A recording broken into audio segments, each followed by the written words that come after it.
Welcome to Nanak classes. दोस्तों, Nanak classes के YouTube channel पे आपका स्वागत है। आज राजस्थान जीके की क्लास नंबर 32 लेके हम आज आपके सामने हाजिर हुए हैं। रोज शाम 8 बजे की ये क्लास, प्रतिदिन 50 क्वेश्चन, जिसका नाम है हमारे सवाल आपके जवाब पर निर्भर। राजस्थान इतिहास, भूगोल, कला, संस्कृति से संबंधित जितने भी पॉलिटिकल से संबंधित क्वेश्चन बनते हैं उनका डिस्कस करते हैं हम हर रोज शाम 8 बजे। तो जल्दी से वीडियो को लाइक कर दो, शेयर कर दो। अगर आप चैनल पे नए हैं तो इसको सब्सक्राइब कर दो और इसके पास लगे बेल आइकन के घंटे को दबा लो। तो शुरुआत करते हैं इसकी। और शुरुआत के आज 20 से 30 क्वेश्चन मैंने कल आपको बताया था कि जो सभ्यता है हमारी, प्राचीन सभ्यता, उस पर चर्चा करेंगे। बहुत इंपॉर्टेंट क्वेश्चन आपके सामने मैं लेके आया हूं। पहला क्वेश्चन आपके सामने, कालीबंगा सभ्यता के विनाश का कारण संक्रामक रोग थे, उपयुक्त कथन किसका है? कालीबंगा विश्व में चर्चित है।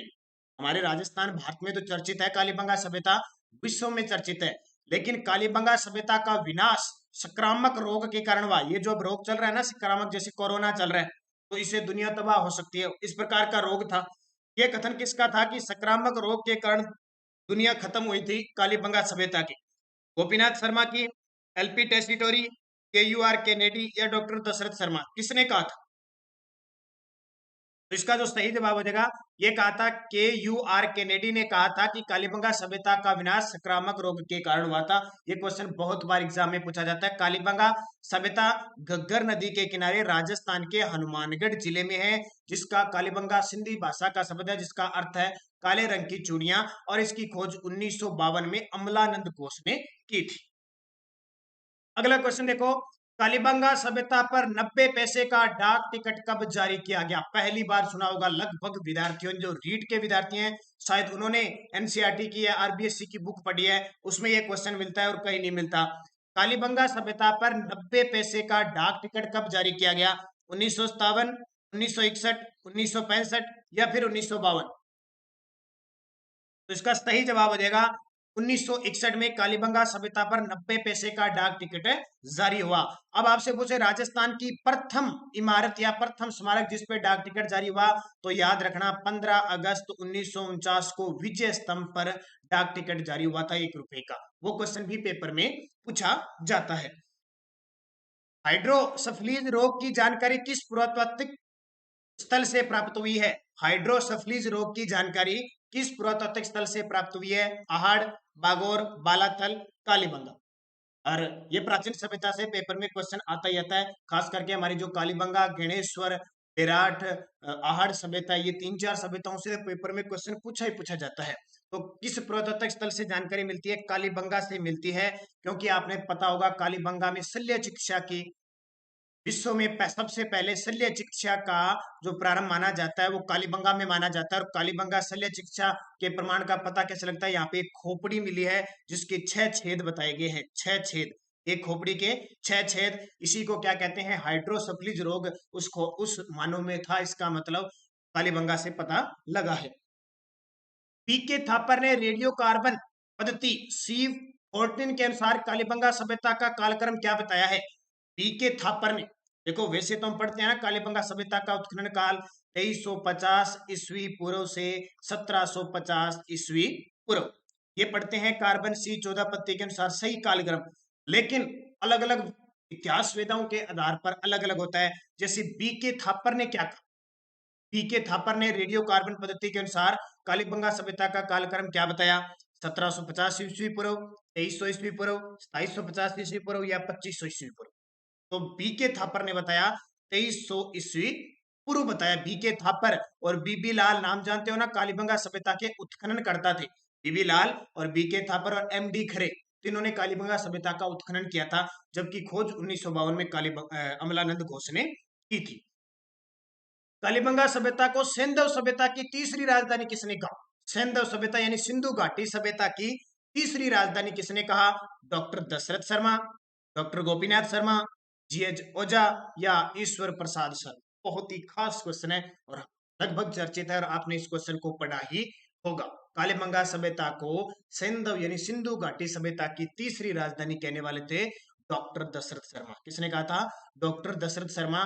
पहली राजधानी बताई गई है हड़प्पा, दूसरी बताई गई है मोहनजोदड़ो और तीसरी इन्होंने कौन सी राजधानी बताई? कालीबंगा को बताई। विश्व में सबसे प्राचीन जुते हुए खेतों के साक्ष्य कहां मिले हैं? विश्व में सबसे प्राचीन जुते हुए खेतों के साक्ष्य कहाँ मिले हुए हैं? कालीबंगा, बेराट, सोनारी, आहड़। विश्व में सबसे प्राचीन जुते हुए खेत के साक्ष्य जाहिर सी बात है कालीबंगा से मिले हैं। अब क्वेश्चन क्या आता है? विश्व में जूते हुए खेतों के साक्ष्य प्लस दोहरे जूते खेतों के साक्ष्य, दोहरे जूते खेतों के साक्ष्य, और उसमें गेहूं और जो एक साथ बोया जाता था ये साक्ष्य मिलते हैं। कपास के साक्ष्य, भूकंप के साक्ष्य, 7 अग्नि वेदिकाएं, स्वास्तिक चिन्ह, इसके अलावा कंस्य युगीन ये सभ्यता थी, और भूकंप के साक्ष्य, कपास, अग्नि वेदिकाएं 7 मिली है, पेपर में पूछा गया है। दोहरे जुते हुए और जो समकोण पर काटती हुई सड़कें और लकड़ी की नालियां, लकड़ी की नालियां, ये सब के अवशेष कहाँ हैं? कालीबंगा से माने जाते हैं, और यहाँ से पेपर में क्वेश्चन पक्का पूछा जाता है। याद रखना इंपॉर्टेंट, कालीबंगा हनुमानगढ़ जिले में घग्गर नदी के किनारे। आर्य सभ्यता को बनास संस्कृति या आर्य संस्कृति किसने कहा? नाम तो आपने सुना है भी, आर्य सभ्यता को बनास संस्कृति कहते हैं, आर्य संस्कृति कहते हैं। किसने कहा? एच डी सांकलिया, वीएन मिश्र, पीसी चक्रवर्ती, आरसी अग्रवाल। थोड़ी से टफ क्वेश्चन है आज, लेकिन जो कॉलेज लेक्चरर है या रीट के विद्यार्थी हैं या कह सकते हैं पटवारी के विद्यार्थी हैं, उनके लिए तो सीधा सीधा पेपर में पुट होंगे, ये पक्की बात है। इनको जिसको नहीं, मैंने बस एक आपको बता दिया, इस क्लास को लाने का टारगेट ये है, जो जिस टॉपिक से आपको क्वेश्चन नहीं आ रहा, इस वीडियो के बाद उस टॉपिक को पढ़ें। अगर आपको अध्ययन बढ़िया तरीके से, अब मुझे पता है बहुत सारे विद्यार्थी नए हैं, उनको ये पहली बार क्वेश्चन मिल रहे होंगे, और प्राचीन सभ्यता लगभग विद्यार्थी पढ़ते नहीं है, इसलिए मुश्किल लगती है उनको कि सर हमें प्राचीन सभ्यता नहीं आते, क्योंकि पढ़ते नहीं है आज तक। तो पढ़ लिया तो भी ऊपर ऊपर मन से पढ़ लिया, ढंग से नहीं पढ़ा, इसलिए नहीं आता है।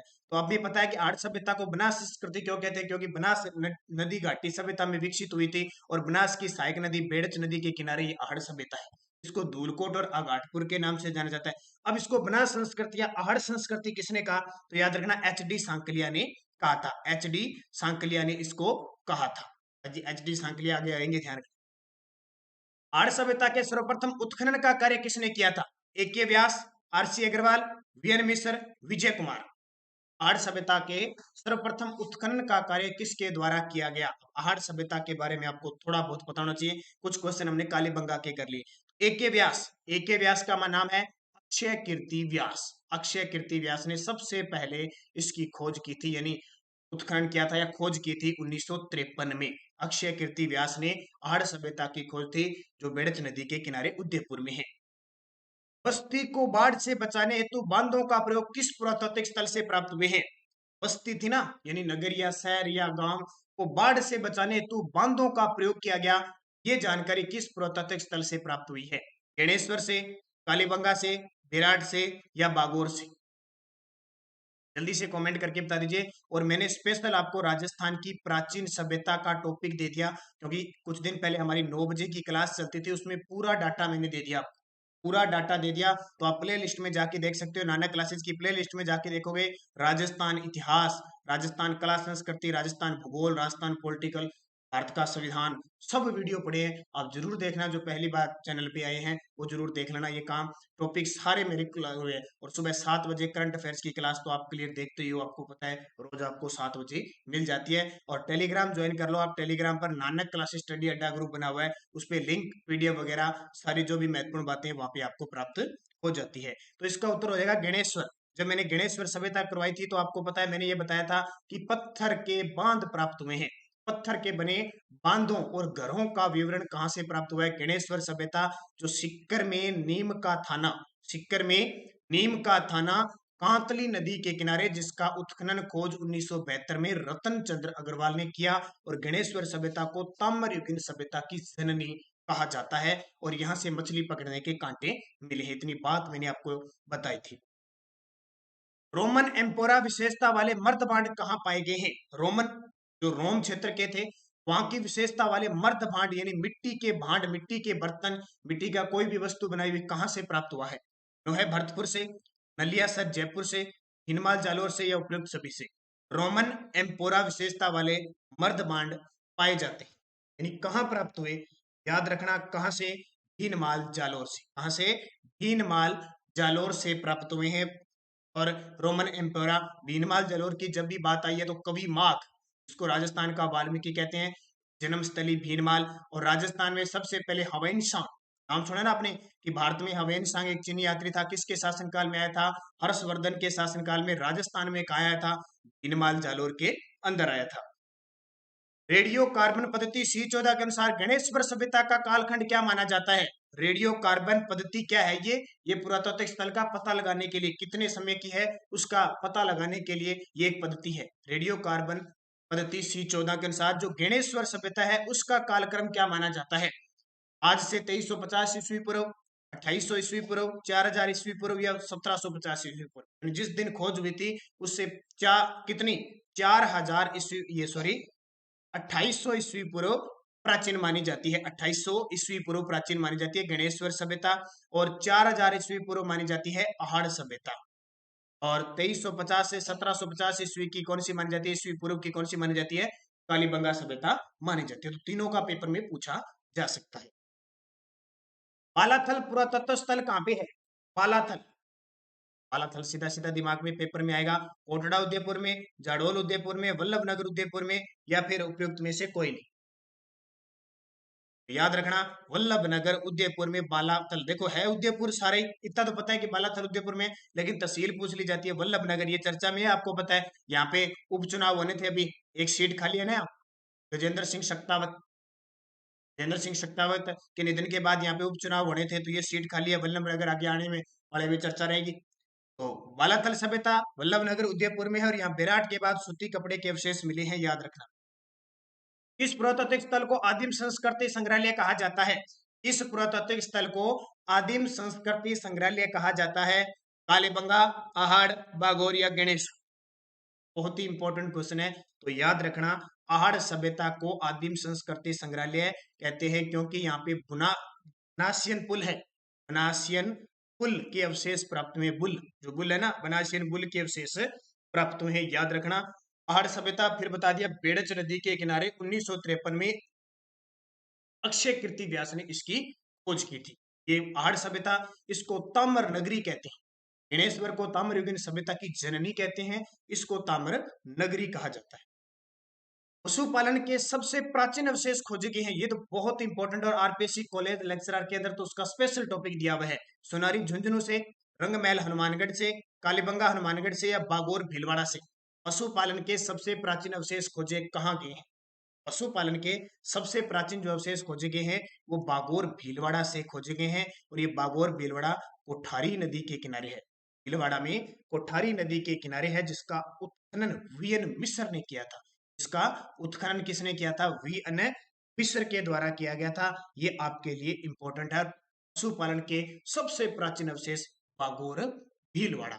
ये सोनारी झुंझुनू कांतली नदी के किनारे, जहां पे प्राचीन लोहा युगीन भट्टियां प्राप्त हुई है। गंधार शैली की छाप वाली मरण मूर्ति के प्रमाण कहां से प्राप्त हुए हैं? यानी गंधार शैली आई थी, गंधार शैली की छाप वाली मरण मूर्ति यानी मिट्टी की मूर्ति के प्रमाण कहां से मिले हैं? कालीबंगा, बालाथल, खेड़ा या रंगमहल? तो उत्तर क्या हो जाएगा? गंधार शैली। और एक ऑप्शन और देता हूं साथ में, गुरु शिष्य की मूर्ति, गुरु शिष्य की प्रतिमा भी वहां से प्राप्त हुई है। वो कहां से हुई है? रंगमहल हनुमानगढ़, जो घग्गर नदी के किनारे स्थित है, वहां से प्राप्त हुई है। खेड़ा क्या है? खेड़ा वर्तमान बालोतरा है। बालोतरा का प्राचीन नाम क्या था? खेड़ा था, याद रखना। रंगमहल हनुमानगढ़ का उत्खनन किया, रंगमहल जो हनुमानगढ़ है उसका उत्खनन किसने किया? हनारेड, विजय कुमार, वीएन मिश्र, आरसी अग्रवाल। इसका भी पेपर में पूछा जाता है, तो याद रखना, रंगमहल का जो उत्खनन किया था वो हनारिड के द्वारा किया गया। और रंगमहल योधे, हम कहते हैं ना योधे क्षेत्र किसको कहते हैं? योधे हनुमानगढ़ वाले क्षेत्र को। तो योधे जनपद की जानकारी भी इससे मिलती है, रंगमहल से योधे जनपद की जानकारी भी मिलती है। एक विशेष प्रकार का गणेश जिसे बुट्टो कहा गया, वह पीपल के वृक्ष के साक्ष्य पाए गए हैं। कहाँ प्राप्त हुआ है? एक विशेष प्रकार का, जैसे ये घड़ा हो गया, जिसे बुट्टो कहा गया, वह पीपल के वृक्ष के साक्ष्य पाए गए हैं। ठीक है, पीपल के वृक्ष के साक्ष्य पाए गए वहां पे। और बुट्टो यानी धारियों से ऐसी उल्टी सीधी ऐसी चित्रांकन किया हुआ है ऊपर ऐसे, ऐसे इस प्रकार का घड़ा प्राप्त हुआ है, ऐसे ऐसे ऐसे। तो पीपल के वृक्ष के साक्ष्य कहाँ मिले हैं? कालीबंगा, पीलीबंगा, कुराड़ा या बालाथल। तो याद रखना पीलीबंगा हनुमानगढ़ ये भी घग्गर नदी के किनारे है, वहां से ये प्राप्त हुए हैं। और ये कुराड़ा सभ्यता नागौर के अंदर है। भील नदी के किनारे स्थित पुरातात्विक स्थल, बहुत इंपॉर्टेंट, भील नदी के किनारे, नाम सुना होगा आपने, ढूंढ नदी, भील नदी, ये सारी पूर्वी राजस्थान में नदी है, के किनारे कौन सा पुरातात्विक स्थल है? तो रेड टोंक, ठीक है, इसको रेड टोंक कहते हैं। प्राचीन भारत का टाटा नगर कहा जाता है, भील नदी के किनारे स्थित है, सिक्कों के भंडार प्राप्त हुए हैं यहाँ से। प्राचीन भारत का टाटा नगर किसे कहा जाता है? प्राचीन भारत का टाटा नगर किसे कहते हैं? नगर टोंक, रेड टोंक, मध्यमिका, चित्तौड़गढ़, उपयुक्त में से कोई नहीं। तो फिर उत्तर आ जाएगा रेड टोंक को प्राचीन भारत का टाटा नगर कहते हैं। यहाँ पे 2744 पंचमारक और भी बहुत सारे 5000 से अधिक सिक्के यहाँ पे प्राप्त हुए हैं, इसलिए इसको प्राचीन भारत का क्या कहते हैं? टाटा नगर कहते हैं। इस पुरातात्विक स्थल का उल्लेख पाणिनि द्वारा किया गया। किस पुरातात्विक स्थल का उल्लेख पाणिनि के द्वारा किया गया? और पाणिनि को जानते हो, पाणिनि की एक व्याकरण है अष्टाध्यायी, पाणिनि की अष्टाध्यायी, अध्यायी द्वारा किया गया, यानी पाणिनि ने उस पुरातत्व स्थल का उल्लेख किया है। नगरी चित्तौड़गढ़ का, कुराड़ा नागौर का, पीलीबंगा हनुमानगढ़ का या रंगमहल हनुमानगढ़ का। याद रखना पाणिनि ने नगरी चित्तौड़गढ़, नगरी चित्तौड़गढ़ का उल्लेख किया है, जिसका प्राचीन नाम था मध्यमिका, जो सीवी जनपद की क्या थी? राजधानी थी। वैष्णव संप्रदाय के प्रथम प्रमाण किस शिलालेख से पाए जाते हैं? शिलालेख यानी शिलाओं पर, पत्थरों पर लिखे गए पाए गए हैं वैष्णव, विष्णु से संबंधित वैष्णव संप्रदाय के प्रथम प्रमाण।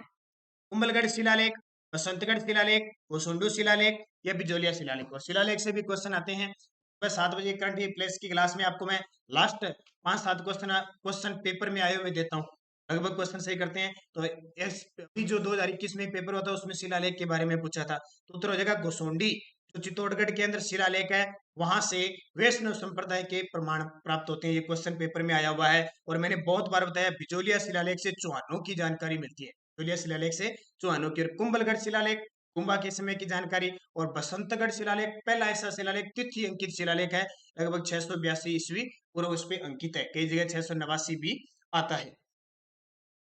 बौद्ध धर्म की सांस्कृतिक राजधानी किस पुरातात्विक स्थल को कहा जाता है?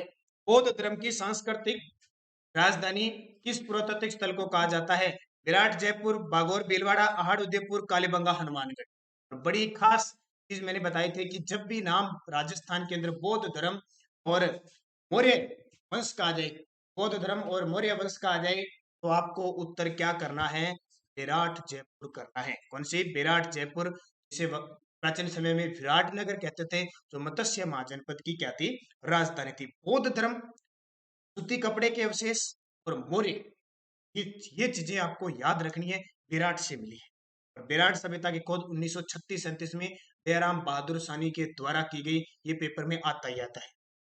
उपयुक्त में से किस व्यक्ति का संबंध विराट सभ्यता के उत्खनन से नहीं है? उपयुक्त में से किस व्यक्ति का संबंध विराट सभ्यता के उत्खनन से नहीं है? कीर्ताराम खंगारोत, आरसी अग्रवाल, डॉक्टर भंडारकर या नील रतन बनर्जी। कितना इंपॉर्टेंट क्वेश्चन है, जबरदस्त क्वेश्चन है। विद्यार्थी लंबे तरीके से तैयारी करें, लंबे समय से तैयारी कर रहे हैं, शायद उनके लिए भी थोड़ा सा मुश्किल हो सकता है, लेकिन बहुत ही जबरदस्त क्वेश्चन है। कौन सा विराट सभ्यता के उत्खनन से संबंधित नहीं है? तो उत्तर हो जाएगा आरसी अग्रवाल, यानी रतन चंद्र अग्रवाल का इससे कोई लेना देना नहीं है विराट से। अब विराट सभ्यता की खोज 1936-37 में दयाराम बहादुर साहनी ने की। उसके बाद किराताराम खांगरोत, डॉक्टर भंडारकर, नील रतन बनर्जी और कैलाश नाथ दीक्षित, ये सब सारे क्या थे? उत्खनन करता थे। यात्रियों का राजकुमार हवेनशांग ने विराट सभ्यता के लिए किस शब्द का प्रयोग किया? यात्रियों का राजकुमार कहते हैं और शाक्य मुनि कहते हैं किसको? हवेनशांग को। ये हवेनशांग बौद्ध धर्म की शिक्षा ग्रहण करने के लिए हमारे भारत में आया था, चीनी यात्री था। और वो विराट सभ्यता के लिए किस शब्द का प्रयोग करता है? और सबसे पहले वो भीनमाल जालौरा में आया, लेकिन वो विराट सभ्यता को किस नाम से पुकारता है?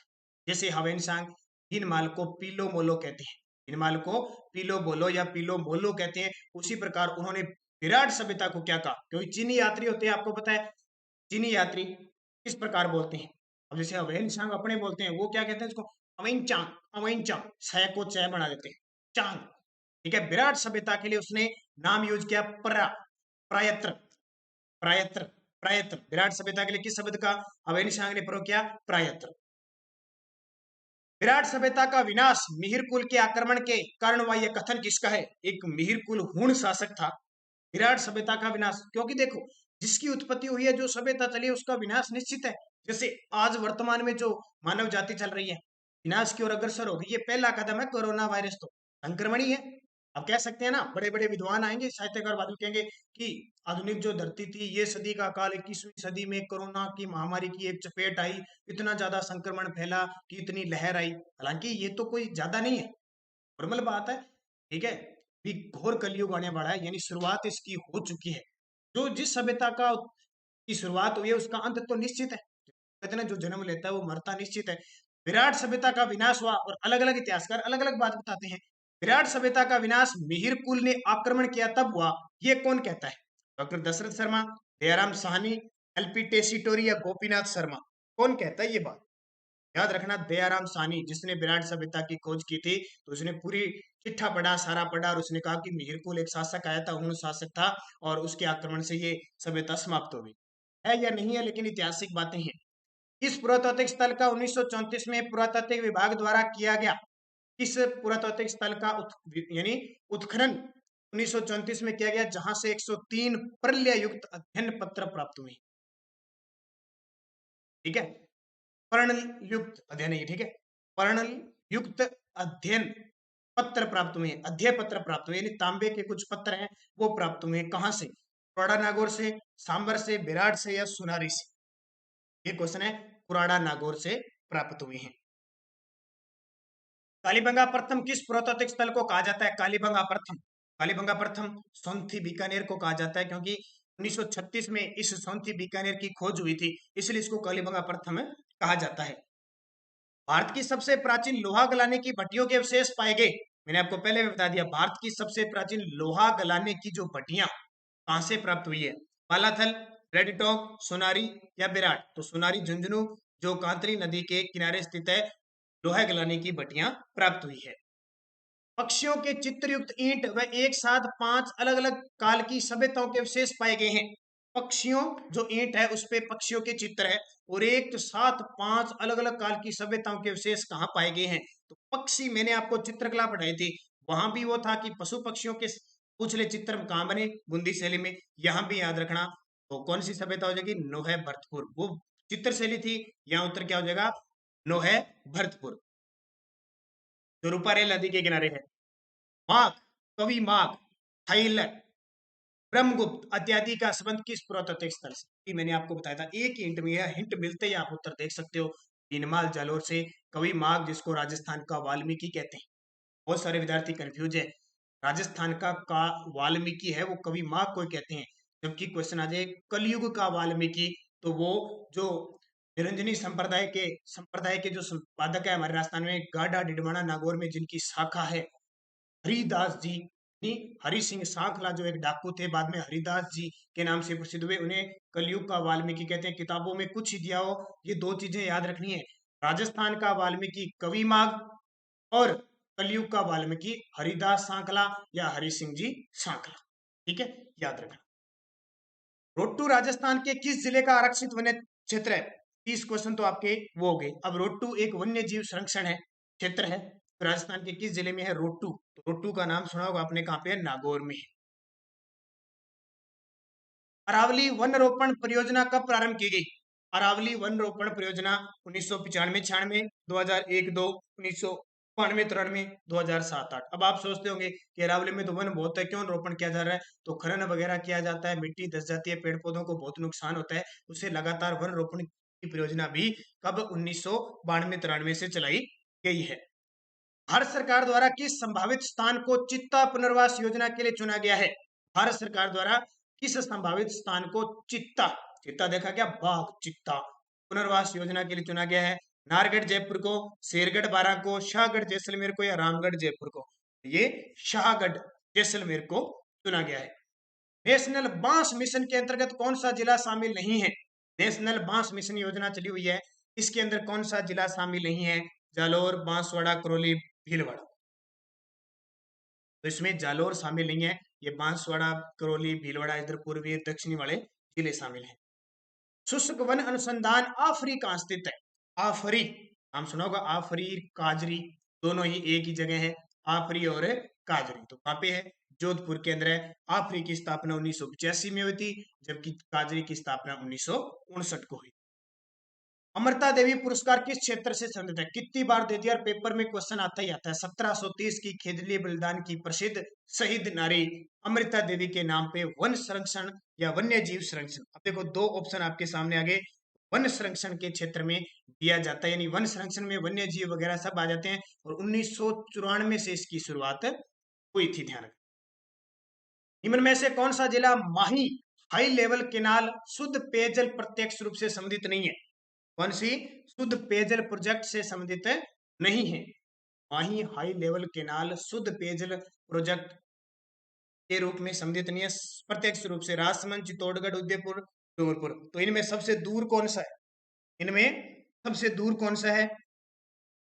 राजसमंद। लेकिन इसका उत्तर क्या है? प्रत्यक्ष रूप से डूंगरपुर इसका उत्तर है। सोम कमला अम्मा सिंचाई परियोजना स्थित है? सोम कमला अम्मा सिंचाई परियोजना स्थित है बूंदी में, कोटा में, डूंगरपुर में, या फिर बांसवाड़ा? वहां पे डूंगरपुर में है, सोम नदी पर बनी हुई है। निम्न में से कौन हनुमानगढ़ व चूरू जिलों के लिए जल का स्रोत है? इंदिरा गांधी नहर पर लिफ्ट नहरें बनी हुई है, इनमें से कौन सी लिफ्ट नहर से हनुमानगढ़ और चूरू जिलों के लिए जल का स्रोत है? लिफ्ट नहरें। अब जिस विद्यार्थी के लिफ्ट नहरें याद नहीं है, 9 है टोटल, 7 बन गई, 8वीं चल रही है, 9वीं प्रस्तावित है, तो 9 की 9 लिख कर याद करोगे। आज जिसके याद नहीं है, चौधरी कुंभाराम लिफ्ट नहर।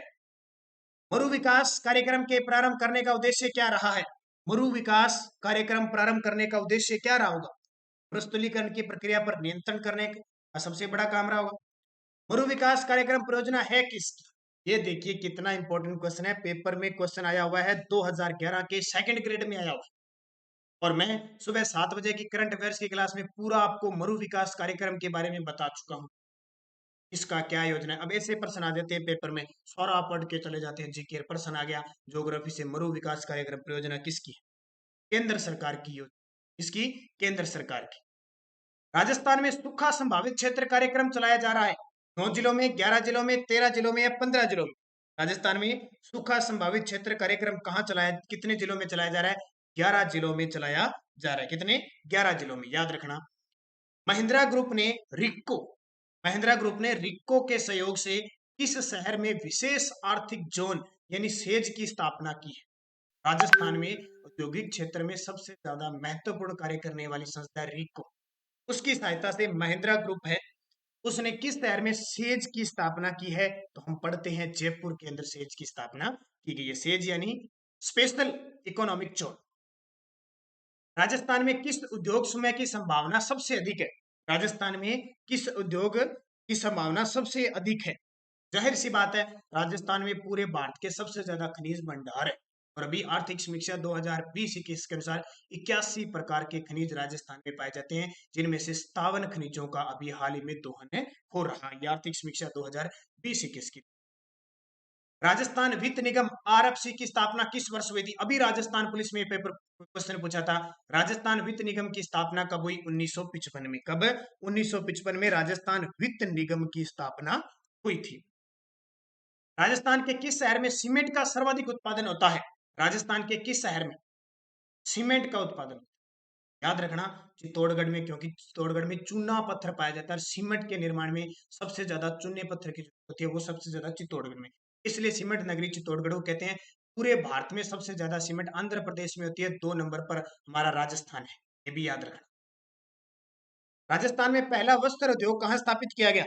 राजस्थान में पहला वस्त्र उद्योग कहाँ स्थापित किया गया, कब किया गया?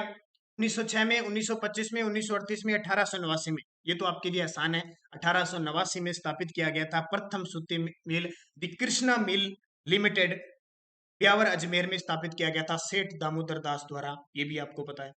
राजस्थान में सर्वप्रथम वनस्पति घी की फैक्ट्री कहाँ को? राजस्थान में सर्वप्रथम वनस्पति घी की फैक्ट्री, वनस्पति घी की फैक्ट्री सबसे पहले भीलवाड़ा के अंदर खोली गई थी। राजस्थान का पहला मेगा फूड पार्क किस जिले में है? ये तो पता ही है, जो सुबह 7 बजे करंट अफेयर्स की क्लास देखता है वो नहीं भूलेगा इस क्वेश्चन को। तो बहुत सारे विद्यार्थी अभी भी चूक रहे हैं सुबह 7 बजे की करंट की क्लास, और ये शाम 8 बजे 2 क्लासें लगातार देखते रहिए जब तक ये कोरोना काल चलता है। पूरा राजस्थान कवर हो जाएगा। तो पहला मेगा फूड पार्क अजमेर के अंदर स्थापित किया गया। कहाँ पे? अजमेर में स्थापित किया गया, याद रखना। दूसरा प्रस्तावित हो चुका है जोधपुर में, और तीसरा प्रस्तावित हो चुका है बीकानेर पलाना के अंदर। और अंतिम क्वेश्चन आज का, राजस्थान का वह जिला जो राज्य में फेल्सपार का सर्वाधिक प्रतिशत उत्पादक है।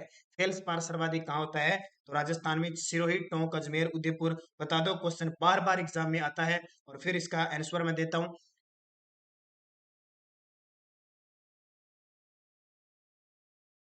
तो इसका सही जवाब अजमेर के अंदर सबसे ज्यादा फेल्सपार होता है। कहाँ पे? अजमेर में सर्वाधिक फेल्सपार होता है। ये आपके 50 क्वेश्चन हो गए। और कल मैंने आपसे एक क्वेश्चन पूछा था, 50 क्वेश्चन कितने क्वेश्चन आपके सही हुए मुझे कमेंट करके बताना। कल मैंने एक क्वेश्चन पूछा था आपसे कि मुगल मेवाड़ संधि कब हुई प्रथम? तो 5 फरवरी 1615 को जहांगीर और अमर सिंह के बीच हुई थी, लेकिन प्रत्यक्ष रूप से भाग लिया था अमर सिंह के पुत्र करण सिंह, और उस जहांगीर के पुत्र खुर्रम यानी शाहजहां ने भाग लिया था। और प्रथम मेवाड़ मुगल संधि 5 फरवरी 1615 को होती है। इसको याद रखना। जिसकी जानकारी कहाँ से मिलती है? स्पष्ट जानकारी ये लिखा है कि जो राजसमंद झील के किनारे राज प्रशस्ति बनी हुई है वहाँ स्पेशल इस बात को लिखा गया है।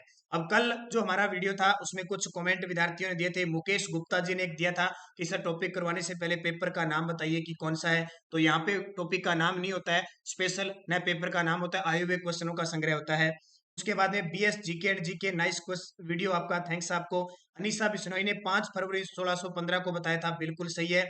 अनिशा बिश्नोई ने कहा कि मेरे 8 क्वेश्चन गलत थे। उसके बाद में रेखा तराना ने नाइस क्लास, सुमेर भाटी ने भी आपको, ममता यादव मजा आ गया सर जी 45 क्वेश्चन से, ये बहुत अच्छी बात है। रुकमा कुमारी के 44 क्वेश्चन।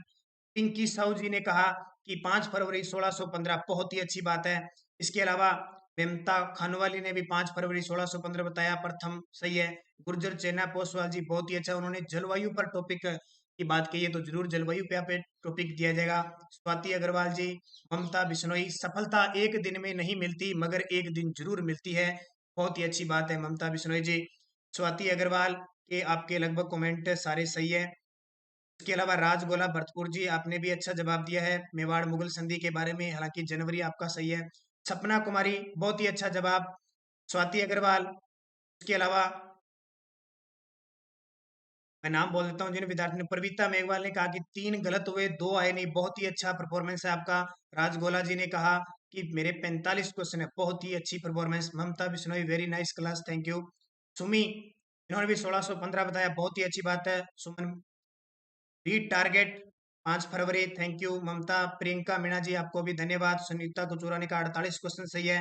पूजा शर्मा, राधे राधे। प्रवीता खम्मा गणी और राजगोला जी फिर राधे राधे सभी विद्यार्थियों को। मनीषा अग्रवाल, सुमनदीप है, अनीसा बिश्नोई है, रुकमा कुमारी है, मोनिका है, जो विद्यार्थी लगातार जुड़े हुए हैं, निहारिका जाट है, काव्या गुर्जर है। जिस विद्यार्थी ऑनलाइन ऑफलाइन जो भी आप कमेंट में जवाब देते हो, बहुत अच्छे परफॉर्मेंस आपकी जिस प्रकार है। और भी दिनेश दिनेश पूनिया, दिनेश कुमार सुथार है, इसके अलावा सतपाल सिंह है, प्रकाश कुमार है, बहुत सारे विद्यार्थी शानदार आपके जवाब होते हैं। जगजीत सिंह जी है, बहुत ही अच्छे कमेंट। पवन सिंह जी राठौड़ जी है, तो अच्छे जवाब है आपके। लगातार प्रयासरत रहिए, मेहनत कीजिए। अब जाते जाते मैं आपको एक क्वेश्चन दे देता हूँ ताकि उसका जवाब आप कमेंट बॉक्स में दे सको। मारवाड़ का प्रथम शासक जिसने मुगलों से संधि की, मारवाड़ का प्रथम शासक जिसने मुगलों से संधि की, याद रह जाएगा। मारवाड़ का प्रथम शासक जिसने मुगलों की संधि की, इसका जवाब जाते जाते मुझे दे देना। और हर रोज शाम 8 बजे क्लास आपको मिलती है, सुबह 7 बजे। दोस्तों वीडियो को लाइक शेयर कर दो जाते जाते जिसने लाइक नहीं किया। धन्यवाद। जय हिंद, जय भारत।